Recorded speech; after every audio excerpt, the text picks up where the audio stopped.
Good morning. Welcome to Friday morning. It is the 22nd of October today. We're going to stick with the salt and light section of our devotions. That's in the Matthew 5:13 through 16. We heard about this from John Stott yesterday. Today is Charles Moore. We've heard him, this is at least the second time in this book that one of his writings has been selected. The Beatitudes are in the third person, generic and impersonal, like Proverbs. In verse 11, however, Jesus says, "Blessed are you." Now he calls each of us blessed when we are hated or falsely accused or persecuted because we are his followers. In saying this, Jesus well understands the temptation to give up, to backtrack, to play it safe. Great is the temptation to compromise, to find other things besides righteousness, to hunger and thirst for, to stop showing mercy, to clutter one's heart with the things of this world, to stand aside amidst conflict and avoid getting involved. It is easy to lose sight of who we are as his followers. And who are we? Jesus says, you are the salt of the earth, and you are the light of the world. He does not say you ought to be, or you should try to be. We are salt and light. Both salt and light are so basic, so ordinary, so essential to life, that Jesus sees no need to spell out what he means. Commentators often get carried away with those two metaphors and miss Jesus' main point. He is not just teaching about the importance of social involvement. He assumes his followers are in the world just as he came into the world. If they were not, they wouldn't be persecuted.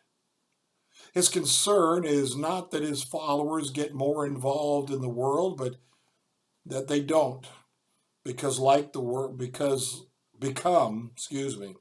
his concern is not that his followers get more involved in the world, but that they don't become like the world and lose their true identity.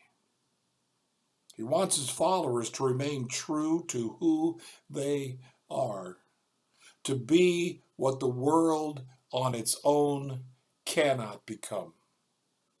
Watch out, Jesus warns. Don't cease to be one of my little ones. Don't let yourselves get so tangled up in the cares and causes of this world that you get smothered and trodden underfoot. Salt can lose its integrity, its identifying quality. It can become good for nothing. Strictly speaking, salt cannot lose its taste or properties, but it can be compromised, adulterated, so as to have no effect. When we add to Jesus' teachings, we can dilute their life-giving essence. And though it is the nature of light to shine, it can be obscured by an opaque covering and lose the power to illuminate. This happens when we conform to the thinking and ways of this world and keep our religion in our pocket. Putting a lamp under a bushel might keep it from getting blown out, but the price for such protection is darkness. Jesus is simply reminding his disciples, be who you are, and remember he's declared you are salt, you are light. Be who you are, wherever you are, no matter what. Practice the greater righteousness I am showing you in this sermon. Be agents of reconciliation, ready to forgive and tear down the walls that divide people. Live lives of sexual integrity. Be honest in all you say and do. Be good to those who threaten you. Treat others as you would have them treat you.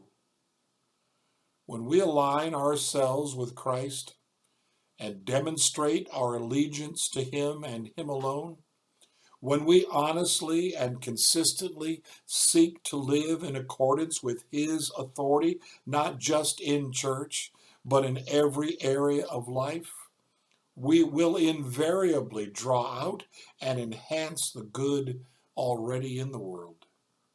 We will season and give life to those around us and illuminate the darkness. When those around us see our kindness, the depth of love we have for one another, our courage and compassion and joy and readiness to forgive, our acts of mercy for friend and foe, our struggle for peace, and our passion for justice, they will come to know who God is and what He wills. So let your light shine before men, that they may see your good works and glorify your Father who is in heaven. Let's live that kind of life. A life that, as it's being lived, is bringing glory to God. The way we live it out, in the way we speak, in the way we share. Let's show our neighbors, our co-workers, our family, let's show them God. Let's show them His glory. Blessings to you today.